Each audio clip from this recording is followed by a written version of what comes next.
Bonjour à tous, j'espère que vous allez bien. Alors aujourd'hui je vous retrouve face caméra pour vous faire une vidéo qui j'espère va vous aider dans vos projets crochet, dans vos créations. C'est vrai qu'en commentaire on me pose souvent une question, c'est comment je fais pour refaire ce pull en taille M ou comment je fais pour refaire ce pull en taille XL. Et du coup j'ai décidé de vous montrer en vidéo la technique que j'utilise pour faire un pull à ma taille et qui va vous aider en fait à faire le pull à votre taille. Donc moi je ne peux pas vous dire combien de mailles chaînettes il faudra pour faire précisément une taille 38, une taille 40, une taille 42, mais je peux vous dire comment vous allez vous y prendre pour faire votre pull sur mesure, pile poil à votre taille. Donc ma technique, quand je fais un pull, je vais d'abord commencer par faire ma maille chaînette et en fait je vais faire en sorte qu'elle soit suffisamment longue pour aller d'une épaule à l'autre. Donc quand je vais obtenir mes mailles chaînettes, ma chaînette de départ comme ça, je vais vérifier qu'elle soit suffisamment longue pour couvrir cette distance là. Voilà. Donc si je vois que ça couvre que là, ben je vais continuer jusqu'à ce que ça couvre mes deux épaules. Comme ça, c'est tout. Quand vous allez faire un pull pour une amie, pour un ami, peu importe, pour un enfant, c'est la seule mesure que vous avez à demander pratiquement. Avec la taille des manches, vous demandez à votre ami de vous donner cette mesure-là et à partir de là, vous allez pouvoir lui faire le pull à sa taille. Et ensuite, là,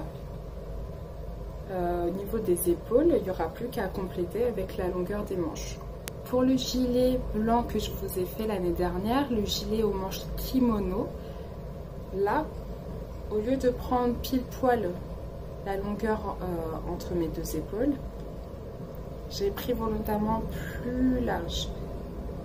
Ce que ça va donner quand vous allez prendre plus large, c'est que vous allez avoir cet effet manche tombante au niveau des épaules qui va donner cet effet kimono. Pour les crop tops, pour les tops de type bikini, c'est-à-dire les tops qui nécessitent de faire les deux triangles comme le bikini, comment savoir comment faire, par combien de mailles commencer pour faire un bonnet B, un bonnet C, un bonnet D. Là c'est la même chose, je ne peux pas vous dire combien de mailles il faut pour faire un bonnet F ou un bonnet A. C'est à vous de tester sur vous. Après, c'est vrai que c'est plus compliqué parce qu'on commence petit et à force de faire des allers-retours pour obtenir le triangle, c'est là qu'on va obtenir la bonne taille de soutien-gorge en fait.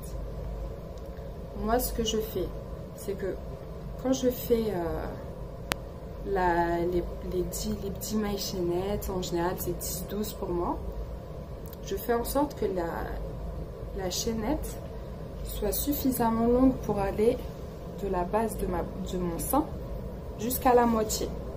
Voilà. C'est la mesure que je prends, de la base du sein jusqu'à la moitié. Parce que je sais que quand je vais faire des allers-retours, ça va s'agrandir. Donc, voilà. Moi, c'est comme ça que je fais. Après, je ne sais pas si c'est la bonne technique, mais c'est ma technique. Ensuite, qu'est-ce que je voulais dire? Ah oui. Du coup, le fait d'utiliser cette technique-là, des épaules, ça va faire que vous utilisiez de la grosse laine comme moi ou une laine plus fine ou une laine plus grosse, vous n'aurez pas besoin de savoir par combien de mailles moi j'ai commencé.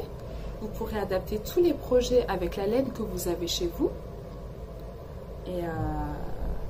et faire en fait en fonction de vous quoi.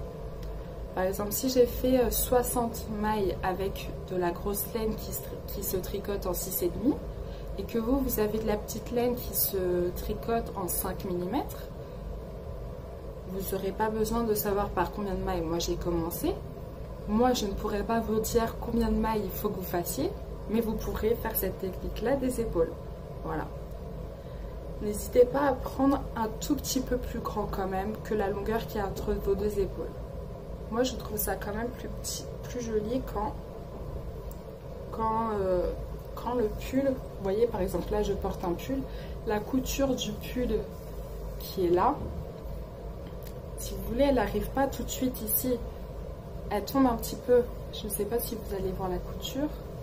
Mais elle tombe un petit peu. Quand vous allez faire un pull, c'est à vous de voir si vous avez envie que la manche elle démarre juste ici. Mais pour un projet au crochet, surtout si vous le faites comme moi, il vaut mieux que la manche elle commence un peu plus bas que votre épaule. Donc du coup, n'hésitez pas à prendre un peu plus grand. Vous voyez? Voilà, je pense que c'est tout pour les techniques. J'espère que ma vidéo va vous aider à créer vos projets, à adapter mes projets pour vous et à faire des pulls, des tops pour vos amis, pour vos enfants. Et voilà. Allez, je vous dis à bientôt pour une nouvelle vidéo. Bye bye.